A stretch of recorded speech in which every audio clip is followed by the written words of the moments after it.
It's Buzzr's Morning Eye Opener, featuring some of your favorite shows. Would you be considered a comic?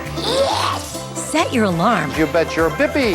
for Buzzr's weekday mornings, coming up next, right here on Buzzer. Answer question. Which one of these products do you think is on sale? You get the square.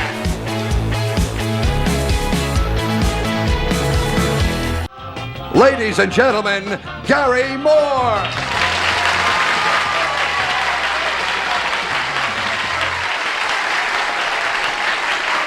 Thank you very much. Thank you, Bill. Hi, everybody. Welcome to the Tell the Truth. I see we have quite a few young people with us on this particular occasion. Glad to have you here. As our first guest, as a matter of fact, a young man who did something that was technically illegal, and in spite of that, he ended up by being quite a hero. And you'll have to wait to find out about that as soon as we meet our legally comprised panel here on To Tell the Truth. Tom Kennedy. Peggy Cass. Neil Collins. And Kenny Carlisle.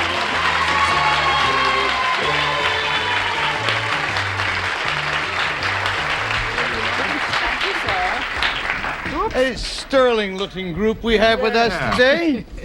We want to welcome all the partners of our regular law firm, Cass, Carlisle, and Cullen. Yeah. And then a special welcome to the MC of Split Second, who Yeah. just split California to be with us on this occasion. Say hello to Tom Kennedy. Good to be back. Now I ask you, friends, what other television game show can you tune into where you see two panelists and three MCs?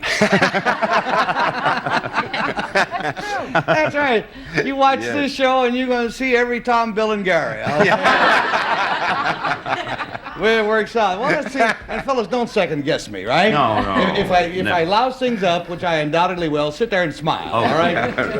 All right. Now let us meet our youthful hero.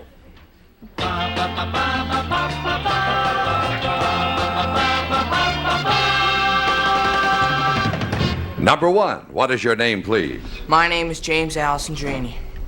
Number two. My name is James Alessandrini. Number three. My name is James Alessandrini. And now listen to the intrepid tale of James Alessandrini.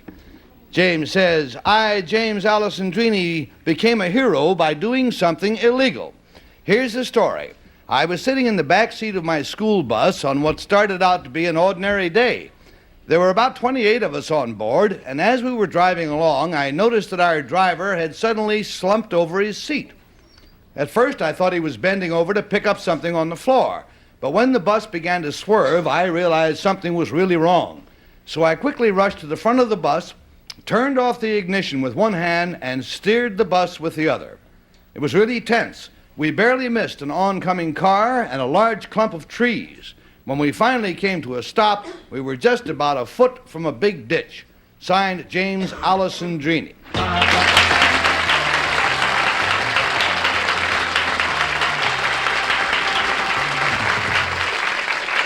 And with a start like that, he'll end up by being one of our Fifth Avenue bus drivers. Normal kind of a... We'll be right back, friends, after a couple of commercials or so. Alrighty, now we have three splendid-looking young gentlemen over here. They all say that they are James Alessandrini, who steered a runaway school bus to safety. And Kitty Carlisle will turn these three young gentlemen over to you. Thank you. Bravo, whoever you are. That's absolutely marvelous. Number three, had you ever driven your family's car or been allowed to sort of pretend to drive? Well, my father used to take me around the island where we live at Shelter Island, just around the back roads and things, but other than that, not really. But I knew the setup. You did? Yes. Number two, what did the children say when you finally stopped the bus and they realized what had happened? Did they cheer? No, they were just screaming. They sort of ran out and tried to go home to their mother. Very sensible. Well, number one, when you went home to your mother, what did she say? She was proud. Number three, did you get any kind of an award for this? Well, the American Legion gave me sort of a certificate and a small medal, and the whole island had a sort of celebration at Neville's, which is the general store. Oh, that's nice. Gave you a party? Yeah. Great. I've been to some parties on Shelter Island, last for days. Tom Kennedy? They weren't down at the general store, though, were they? Number one, what happened to the driver ultimately? He died of a fatal heart attack. Oh, that's too bad. And number two, did you apply the brakes, or did the bus run into the ditch? How did it come to a stop? Well, I turned off the ignition, steered, and there's a little ditch, and we were going to hit it. And when we hit it, it shot back and stopped immediately, and the bus was stopped. All right, and can I stay with you, number two? If you were in the back of the bus, how come no one else went to the driver's aid? You went all the way from the back to the front. Well, most of them were doing something and weren't looking. All right. They were thinking of their mother. Nice, modest answer. All right, Peg. Thank you. Number two, do you live on Shelter Island too? No. Where was your bus In accident? Proctor, Vermont. Where? In Proctor, Vermont. Thank you. And number one, where was yours? Hamilton, New Jersey. Amity? Hamilton. Oh, sorry about that.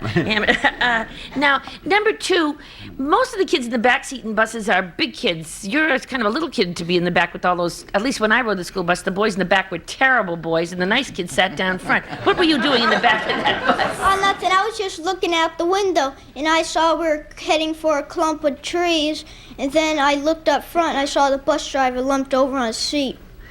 Gee, you must have been very... And that buzzer takes us to Bill Cullen. I don't think, number one, I don't think we've determined when this happened. December 21st. Number two, how old are you? Right now, 10.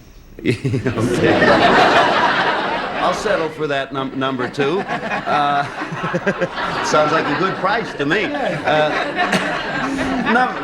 Number one, usually in a situation like that, when a driver or a pilot or anything has passed out for a reason, it's difficult to manipulate. Did you have to move the driver in order to get to the brakes? Number one? No, I didn't use the brakes. I just, we were going about 45 and was going down the street heading for trees in a ditch. And he was hooked to the wheel. I see. So I just turned it off.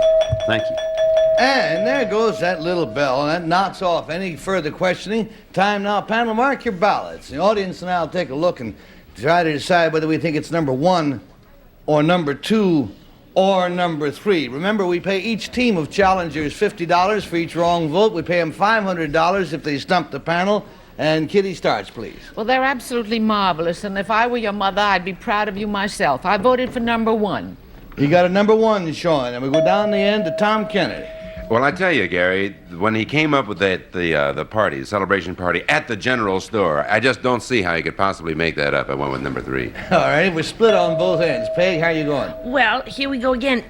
See, the other two look as though they'd be in the back of the bus, but number two is he's smaller, and I figure he could just like dive in under there because he's little and turn off the ignition.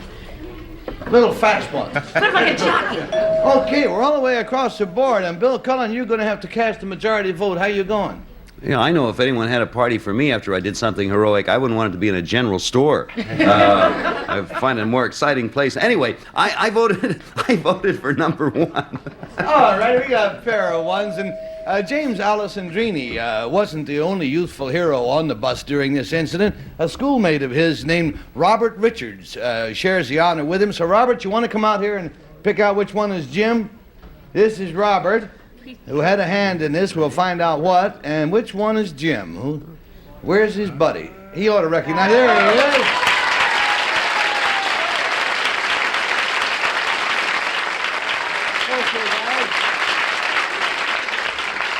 Be seated, James and Robert, and we'll find out about number two. Number two, what's your real name? What do you do? Paul Jochum, I'm a student for PS 158. It's a lucky school that I have you in. And number three from Shelter Island. Yes, my name is Philip Merrill. I'm a student in New York, and I'm a magician. I perform at children's parties. Oh, hey, good luck.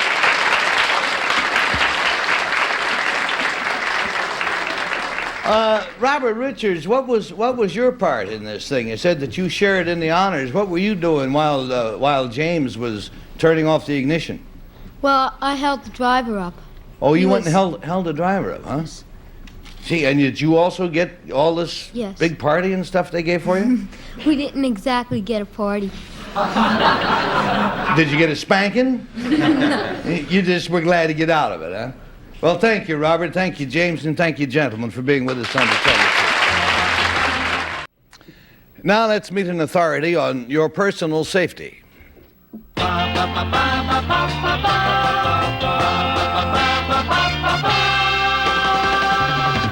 Number 1, what is your name, please? My name is Mel Mandel. Number 2. My name is Mel Mandel. Number 3.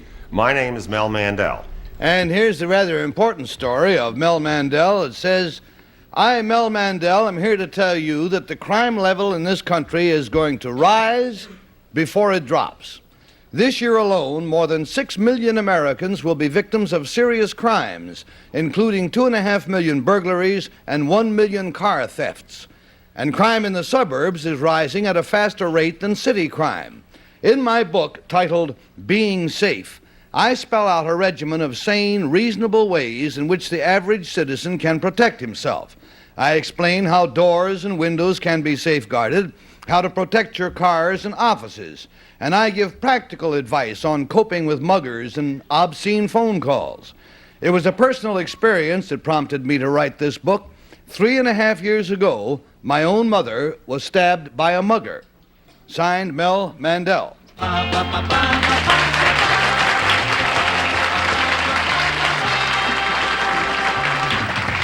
And Peggy, would you take this on for us, please? Yes, please. Number 3, what is the ratio? I mean, it's a very high ratio if you think 40% of young people will be charged with a serious crime, but the thing is, an arrest is not the same as a conviction. How many convictions do you think will be given? Well, the conviction rate is much lower than the arrest rate, of course. Well, I mean, yeah, but like what would the ratio be? Oh, perhaps a quarter of that.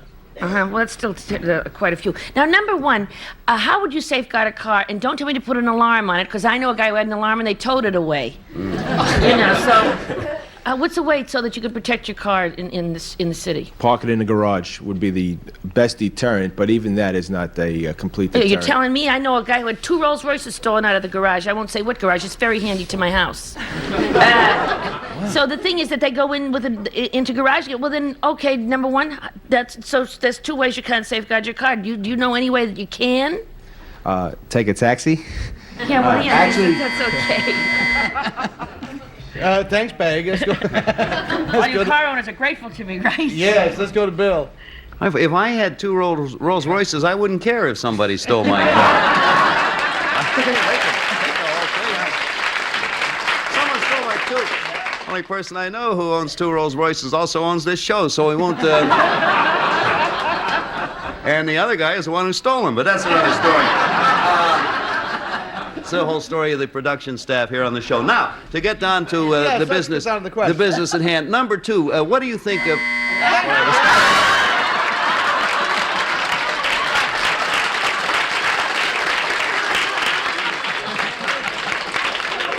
Nothing like moving the questioning along, you know. Kitty? Well, enough of these jokes. I would really like to know, number 3, seriously, how could your mother have avoided this horrible accident by reading your book? What did she do that was wrong? By not screaming. She shouldn't have screamed. Yes, the moment she was accosted, she started screaming and she was stabbed.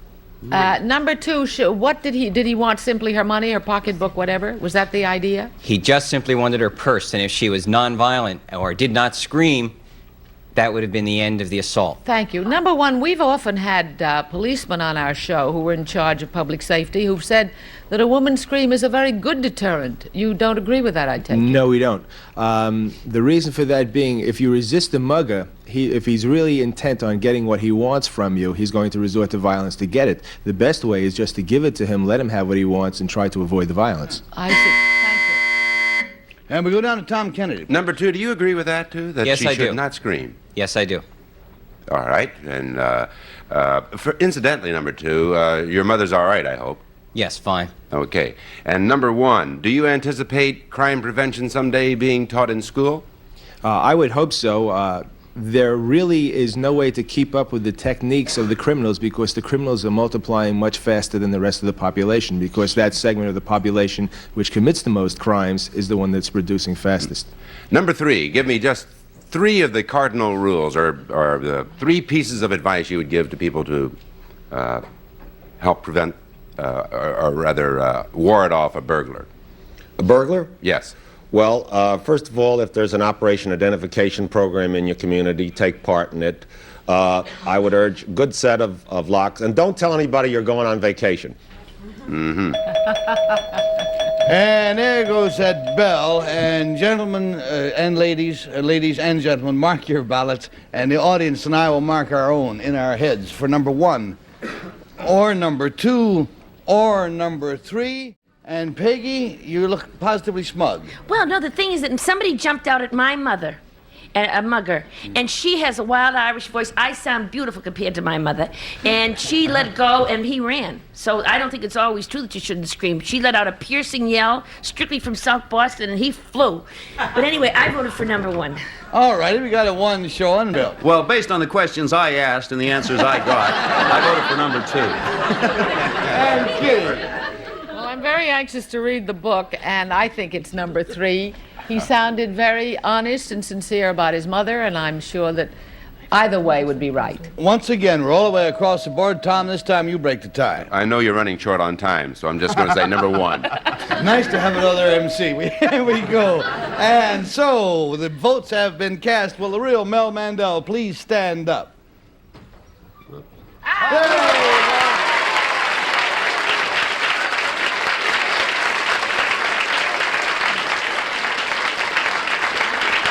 Let's find out about Mel's friends here. Number 1, sir, what is your real name? What do you do? My name is Sherman Gottlieb, and I own and operate computerized college admissions for student athletes and college admissions guidance service, which serves to help students gain admissions to college throughout the country. And number 2, tell us about you. My name is Michael Druckman, and I'm Senior Vice President of USI Network Limited. Now, Mr. Mandel has brought along some devices to show us to help ensure safety. He's also brought along one piece of equipment that will increase your anxiety, I fear. Tell us about these things, Mel. Well, the reason I always carry this crowbar around when I talk about security, the point I'm making is burglars don't pick locks. They smash their way in. And you can buy a very sturdy crowbar like this in any hardware store, and this one costs $1.59. Don't invest a lot of money in good locks on a crummy door, you know, a panel, glass panel, wooden panel door, loosely fitting door in a slight frame. More people break in than pick their way in. Of course. What do you do, hit them with that crowbar? No. Demonstrating the fact that most burglars use crowbars rather than... You can buy all the burglar tools you need in the hardware store. That's the point I'm making. Well, how do you protect yourself? If you do have a good sturdy door, then you can invest in good locks. Then another thing you can do, I mentioned earlier Operation Identification. Many communities now have a program by which you can mark your valuable portable property with a device like this, which is available from the police, from independent insurance agents. Your name on it? No, you scribe either your driver's license number, your social security number, or your telephone number, depending on the program. The police will give you a little decal to put on your front door, warns burglars that everything has been marked for ready identification. This keeps a lot of burglars away. If the property is stolen, it's readily identifiable. The police gather in an awful lot of stuff they can never return. If you travel, everyone should have a travel lock with them, particularly if you go to Europe where they don't have deadbolts on the doors. You use a gadget like this with the you hook into the latch to lock your door at night while you're asleep. When you go out on your day's business, you can lock either a closet or a drawer in the chest of drawers, keep your valuables in it. The chambermaid can come in and clean your room. Finally, if you're really worried about security, I tell everyone, before you worry about a burglar alarm, get yourself a fire alarm. And this is the best one I know. It doesn't depend on batteries or power. You simply wind it up. It's a device imported from England for many decades. There's a little plug of Babbitt metal in here that melts at exactly 125 degrees Fahrenheit, and this is what happens. What happens is you just knocked us all off the air. That has been most instructive, and thank you very much, and thank you, gentlemen, for being with us on Self-Truth. You know, I'm not making light of this statistic. About 40% of the kids or young people will eventually be arrested for a serious crime. But I have 2 sons, and of that 2 sons, 50% of them have been arrested for a serious crime. That's one of my sons.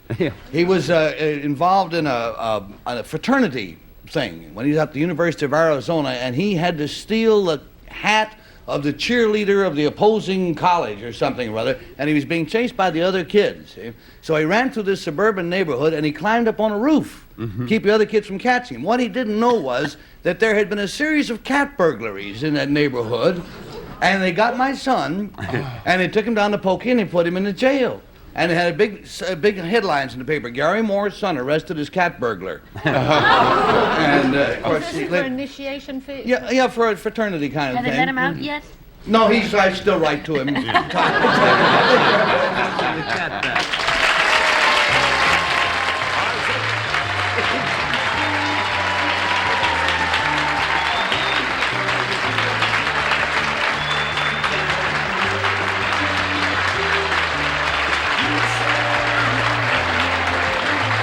This is Bill Wendell speaking for To Tell the Truth, a Mark Goodkin, Bill Cotton production.